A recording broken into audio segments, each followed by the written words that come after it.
Last week, Disney dropped the latest Snow White teaser trailer, and unsurprisingly, everybody hates it. And the film has become everything wrong with Disney. I mean, for starters, the original version of Snow White was to include Snow White and her 7 magical force diverse to the dwarfs. Now, in the new trailer, they have just replaced all of the actors entirely and made the dwarfs CGI, and the results look as you'd expect. Absolutely awful. You see, what made the casting choice so bad was that Zegler seemed to actively hate the original film, and approved of everything the studio was doing to alter it beyond recognition. There is a big focus on her love story with a guy who literally stalks her. You see, people couldn't understand why the studio had taken arguably one of its greatest creations, the thing that made Walt Disney famous himself, and decided that even though it was highly successful, it wasn't suitable for modern audiences. So the studio decided that the best way to avoid any potential discourse was to change the 7 dwarfs to 7 magical creatures. This comes with Disney completely overusing CGI in their movies, often being used to just replace the work that goes into set design and costuming, thus just making their movies look more cheap and increasingly hollow and soulless. They've made their films just look so clean and soulless.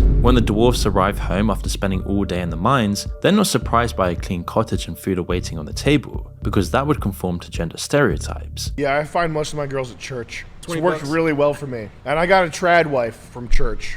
I have a trad wife, she wears a sundress, and we play in wheat fields, and she makes fresh baked food all the time, and apple pie, and we only have honey, and she's a whore. She seems more like a wicked stepmother using false sweetness to get her stepchildren to do her chores. Snow White then spends the rest of the clip dancing around while the dwarfs do all the work for her. They claim the older actress is actually the prettier woman. Now, we're not saying this is actually true, but her response to these comparisons just made things worse with the fans. Any photos she posted were usually just of her. Zegler then posted tweets where she thanked the fans for their support before declaring Free Palestine. And whilst this might seem like a good thing, it seems Disney backtracked on a promised D23 presentation and removed Gal Gadot from singing scenes from both the films and the teaser trailer at the last minute because of her support for Israel. This will make Snow White one of the worst films ever made. That should have been doing all it could to honor the original.